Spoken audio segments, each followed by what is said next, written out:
చరణ్ యాదవ్ గారు చెప్పండి, paper leakage బాధ్యులకు సంబంధించి శిక్షలు వేసినంత మాత్రాన ఈ యొక్క సమస్య పరిష్కారం అవుతుందా? నిజంగా విద్యార్థులకు న్యాయం జరగాలంటే ఏ విధమైన చర్యలు తీసుకుంటే బాగుంటుందంటారు?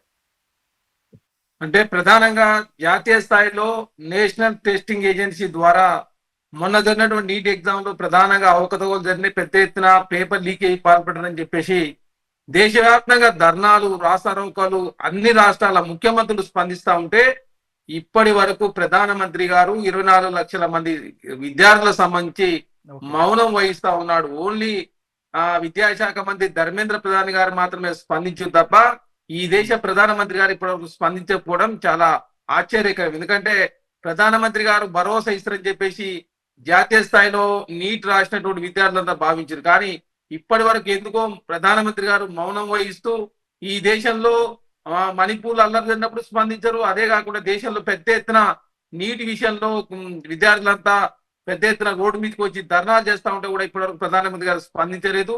ఏది ఏమైనప్పటికీ కూడా జాతీయ స్థాయిలో ప్రతిసారి ఏదో రకంగా ఏ ఎగ్జామ్ పెట్టినా కూడా ఏదో ఒక రకంగా పేపర్ లీకులు జరుగుతా ఉన్నాయి. కాబట్టి పేపర్ లీకుల విషయంలో ఖచ్చితంగా పారదర్శక విచారణ జరగాల్సిందే.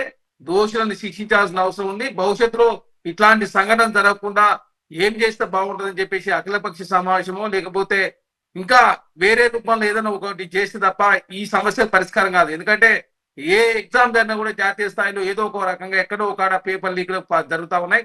అదే కాకుండా తెలంగాణ రాష్ట్రంలో మనం చూసిన గతంలో 10 సంవత్సరాల కాలంలో 13 పేపర్ లీక్ అవడంతో పెద్ద ఎత్తున తెలంగాణ రాష్ట్రంలో విద్యార్థులు చాలా ఇబ్బందులు పడ్డారు. కాబట్టి ఈ పేపర్ లీకులు జరగకుండా చూడాల్సిన బాధ్యత కేంద్రంలో ఉన్నటువంటి నరేంద్ర మోడీ గారి మీద ఉంది. కాబట్టి ఖచ్చితంగా పేపర్ లీకులు భవిష్యత్తులో జరగకుండా చూసుకోవాల్సిన బాధ్యత కేంద్రం మీద ఉంది.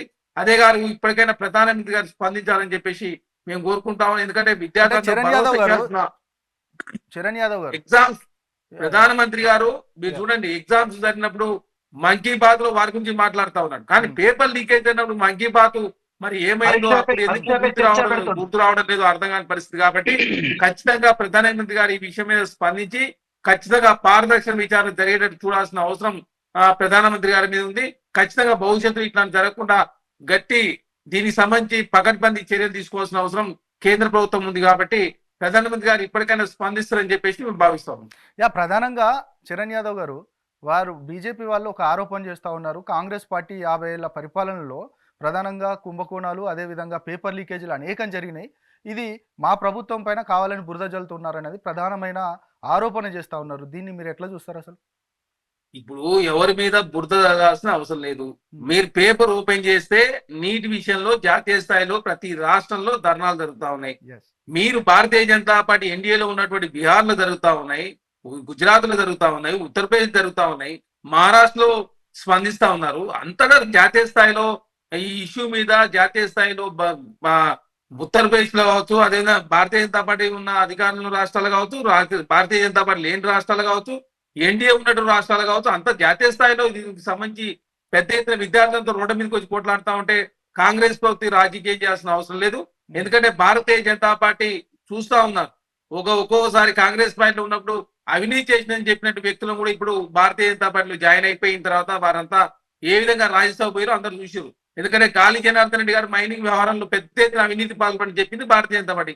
అట్లాంటి వ్యక్తులు కూడా రీసెంట్ గా మొన్న ఎంపీ ఎలక్షన్ల ముందు భారతీయ జనతా పార్టీ జాయిన్ చేసుకొని కర్ణాటకలో అత్యధిక పార్లమెంట్ స్థానాలను గెలవడానికి ఏ విధంగా వ్యూహరచన చేసారో అందరూ చూసారు. కాబట్టి భారతీయ జనతా పార్టీ చెప్పేదానికి చేసేదానికి చాలా వ్యత్యాసం ఉంది. ఎందుకంటే భారతీయ జనతా పార్టీలో జాయిన్ అయిన తర్వాత ఏ కుంభకోణం చేసిన వ్యక్తులు కూడా వాళ్ళు పునితులు అయిపోతారు. కాబట్టి భారతీయ జనతా పార్టీలో ఏకంగా అశోక్ చౌహాన్ గారికి రాజ్యసభ ఇచ్చారు.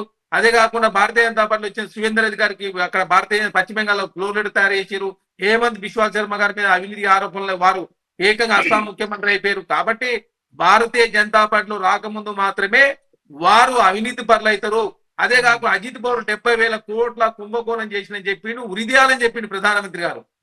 అట్లాంటి ఎన్సీపీని తీసుకొచ్చి ఎన్డీఏలు కలుపుకొని వారికి ఆర్థిక శాఖ ఇచ్చినంటే భారతీయ జనతా పార్టీ ఈ అవినీతి గురించి ఎంత మాట్లాడినా దేశంలో ప్రజలు విశ్వాసంలో తీసుకోరు. ఎందుకంటే భారతీయ జనతా పార్టీ రాకముందు వారి మీద సిబిఐ, ఈడీ ఇన్కమ్ పోతే కానీ భారతీయ జనతా పార్టీలో జాయిన్ అయిన తర్వాత కేసులు ఏమైందో తెలియని పరిస్థితి. ఎందుకంటే తెలుగు రాష్ట్రాలకు సంబంధించి సువేంద్ర మన సీఎం రమేష్ గారు కావచ్చు, అదేవిధంగా సుజనా చౌదరి గారి మీద కూడా ఈడీ సిబిఐ కేసులు అయినాయి. వారు భారతీయ జనతాలో పోయిన తర్వాత కేసులు ఏమైందో తెలియని పరిస్థితి. కాబట్టి దేశంలో ప్రజలంతా కూడా మనం చూసిరు అందుకే భారతీయ జనతా పార్టీ చెప్పేది ఒకటి చేసేది ఒకటి, రాజకీయాల కోసం ఏదైనా చేస్తుందని చెప్పేసి దేశంలో ప్రజలంతా ఒక నిర్ణయానికి వచ్చారు. కాబట్టి ఇప్పటికైనా విద్యార్థుల విషయాన్ని రాజకీయ కోణంలో చూడకుండా వారికి న్యాయం జరిగే విధంగా ఖచ్చితంగా ఏ ప్రభుత్వం కేంద్రంలో ఉన్నా కూడా ప్రతిపక్షమైన అధికార పక్షం అందరూ కూర్చొని విద్యార్థులు న్యాయం చేయాల్సిన అవసరం ఉంది. కాబట్టి విద్యార్థుల పక్షాన కాంగ్రెస్ పార్టీగా పోరాటం చేస్తా ఉంది. ఖచ్చితంగా విద్యార్థుల పక్షాన నిలవాలని చెప్పి కాంగ్రెస్ పార్టీ కోరుకుంటా ఉంది.